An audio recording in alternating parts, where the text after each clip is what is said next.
салом дӯстон, Челси мехоҳад Хави Симонсро харидорӣ кунад. Равзанаи трансферии тобистонон барои Нюкасл хеле номуваффақ гузашта истодааст ва Милан тавассути Премьер Лига ҷойгузини Тео Эрнандесро ёфтааст. Ин барномаи хабарист ва ман Муҳаммад Гайров. Дӯстон, бозиҳои квалификатсияи Лигаи Чемпионҳо, Лигаи Аврупо ва Лигаи Конференсия дар ҷӯшу хуруш аст ва шумо метавонед ин рақобатҳоро бо сарпарасти видеои мо ширкати 1x ҷолибтар гардонед.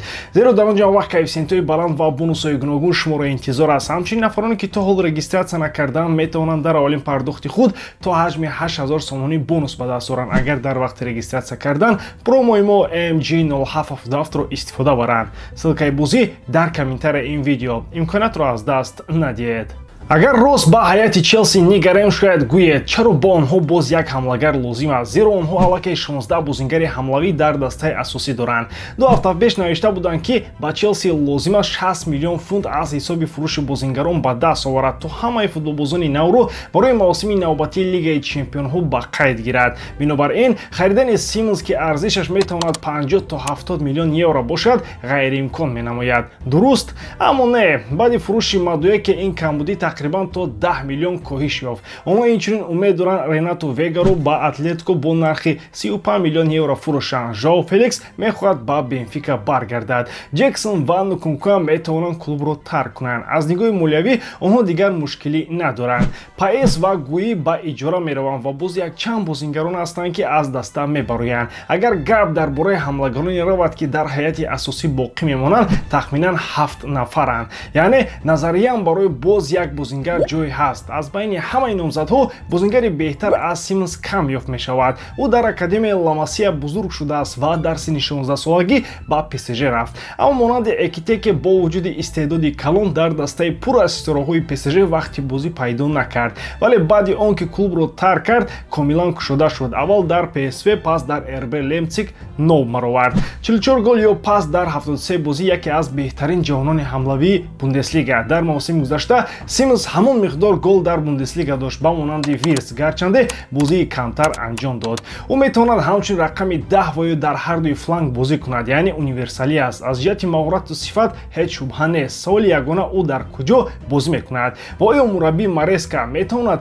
ҳамашонро хуб танзим кунанд. Дар хотир доред ки Челси вақте хубтар мебозад ки Энцо Фернандес ба пеш меравад. ҳатто бе Симонс рақобат дар хати ҳамла сахт аст, вале бо назардошти он ки Арсенал, Бавария ва Манчестер Юнайтед низ ба Симонс таваҷҷӯҳ доранд, Челси шояд мехоҳад ӯро ба ҳар ҳол бигирад. Ҳоло мегузарем ба Премьер Лига. Барои Нюкасл ин тобистон чандон хуб нагузашт. Онҳо ба Лигаи Чемпионҳо роҳат гирифтанд ва дигар маҳдудиятҳои молиявӣ надоранд. Ин равзана бояд як имконияти навсозии даста мешуд, вале то ҳол ҳамаш баръакс шуд. Онҳо аввал дар талош барои Куня бурд карданд ва гуфтушунӣ доштанд, вале ӯ ба Юнайтед рафт. Онҳо паси Делап рафтанд ва барои Жоао Педро ҳам пешниҳоди расмӣ доштанд. ҳар дуашон ба Челси гузаштанд. Онҳо сахт кӯшиш кардан Экитекеро гиранд ва ӯ ба Ливерпул меравад. боз як бозингари мақсаднокашон Ҷеймс Траффорд ҳоло мумкин аст ки ба Манчестер Сити гузарад. онҳо танҳо як харид карданд, Энтони Элангаро аз Ноттингем Форест. ӯ дар ҳақиқат дастаи Ньюкаслро беҳтар мекунад, вале ин танҳо як муваффақият аз 7 кӯшиш аст.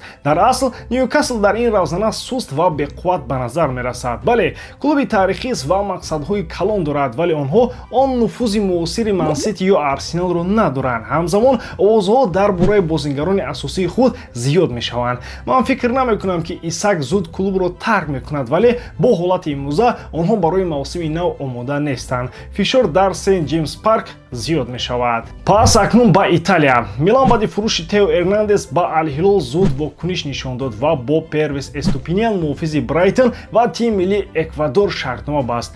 беҳтарин ҷиҳати ин қарордод ин аст ки нархаш ҳамагӣ 19 миллион евро аст. албатта Эступинян дар солҳои охир чанд маротиба ҷароҳат гирифт ва ин ба сатҳи бозиаш таъсир расонд, вале ман бовар дорам ки ӯ ҳоло ҳам метавонад дар сатҳи баланд бозӣ кунад. дар маҷмӯъ ман фикр мекунам ки Милан метавонад мавсими ҷолиб дошта бошад. Онҳо капитан Менянро нигоҳ доштанд. Лука Модрич бо таҷрибаи бузургаш ба даста пайваст. ҷавононе мисли Самуэл Ричи ва эҳтимол Ардон Чари метавонанд хатти нимувизатро тағйир диҳанд. Сегонаи ҳамла Леао, Пулишиш ва Хименес дар коғаз хеле қавӣ менамоянд ва ба ёд гиред ки онҳо фақат дар мусобиқаҳои Италия ширкат мекунанд. Яъне ин метавонад як мавсими пурраи навсозӣ бошад. Ман шахсан дигар он қадар ба Алегри бовар надорам, вале мумкин аст ки бо ҳамин ҳайати нав ӯ худро нишон диҳад. Хулоса ҳамин буд хабарҳои имрӯза. Хай дӯстон, дар паноҳи Аллоҳ.